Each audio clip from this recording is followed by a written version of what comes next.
кедейліктің екінші себебі баюға болатыны жайлы шешім қабылдамайды. Қорқақ саудагердің байлыққа қолы жетпейді. Тәуекелшіл батыр саудагер байлықта жолы болады. Мұхаммед пайғамбар саллаллаху алейхи уассалам айтып өткен. Адамның тағдырын болжау үшін балгер не көріпкел болудың қажеті жоқ. Тек қана бір сұрақ қойсаңыз жеткілікті. Өмірдегі басты мақсатың не? Осыған қалай жетпексің? Деген сұрақ. Егер осыны 100 адамнан сұрасаңыз, 99-ның жауабының мөлшері былай болады. Менің жақсы өмір сүріп, өзімше бақытты болғым келеді. Сырттай қарасаңыз жақсы жауап. Бірақ тереңірек үңіліп қарасаңыз, жетістікке жетудің жолдарының, мезгілінің, әдістерінің нақты мақсаты жоқ адамның жалпылама жауабы. Егер адам өзінің өмірін өзгертемін деп шешім қабылдамаса, тіпті ол кітап оқысын, семинарларға қатыссын, дәулетті адамдармен аралассын, бәрібір ештеңе өзгермейді. Олар тек қана жалпылама жоспарлайды. Әйтеуір түбінде бір жетістікке жетемін ғой деп өзін-өзі жұбатады. Бірақ мен осыны қайтсем де істеймін деп нақ айтпайды. Белгілі бір шешім жоқ. Нақтылы мақсаты, жоспары бар адам белгілі шешім қабылдай алады. Егер не істейтініңізді анық білмесеңіз, молшылық аспаннан келіп өзі түспейді. Тек қана алдында айқын мақсаты, осыны іске асыратын жоспары бар адам ғана кездесетін кедергілердің бәрін бұзып өте алады. Өмірді көрген адамдар былай дейді. Егер де сен өзіңнің мүмкіншілігіңе сенімді болсаң, онда осыған лайық шешім қабылдап, ойлаған ойыңды іске асырып, алдыңа қойған мақсатыңа қайтсең де жетесің деп айтатындай. Егер де табысқа, молшылыққа қол жеткізгіңіз келсе, бүгіннен бастап ағынмен қалқып жүзуді тоқтатыңыз. Өзіңіздің алдыңызға нақтылы мақсат қойыңыз. Осыны қағазға түсіріңіз. Көзіңіз үйреніп, санаңызға сіңіп, көңіліңізде жатталып қалсын.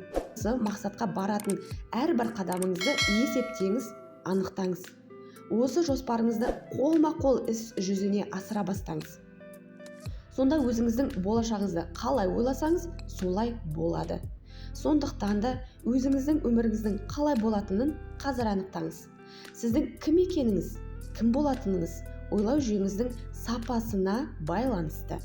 Осыны іске асырсаңыз, өзіңіздің ойыңызды, сезіміңізді, істің нәтижесін толықтай ауыздықтай аласыз.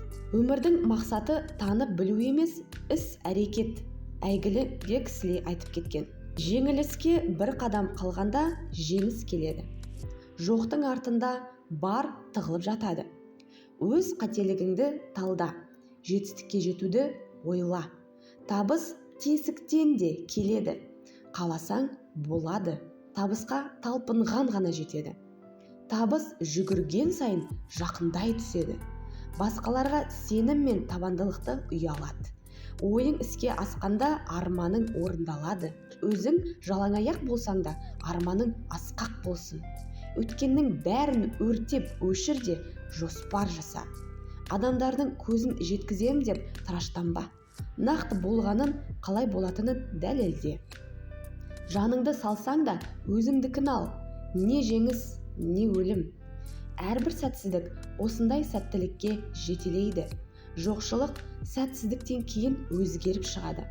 Өзін өзі жеңілдім демейінше ешкімде жеңілмейді. Мәреге бірінші жеткен басын жалғанмен бастаған. Қалауың қарқынды болса, табиғат өзі көмектеседі. Қалауың сәтсіздігіңді жеңіске айналдырады. Санаға өзіміз мойындайтыннан басқа бөгет жоқ. Өз бақытсыздығыңыздың жаратушысы болмаңыз. Сенімі жоқ ой, өлі қиял. Байлықтың бастауы, сәтсіздіктің емі сенім. Өз-өзіңізге сенімді болып, жетістікке жетіңіз. Мен сізге сенемін. Сіз өзіңізге сенбесеңіз де, мен сізге сенемін. Сіздің қолыңыздан келеді. Дәл қазір бастаңыз. Іске сәт. Видео ұнаса лайк басып, каналға жазылып, қоңыраушаны баса кетіңіз. Бұл деген сіздің маған айтқан рахметіңіз деп түсінемін.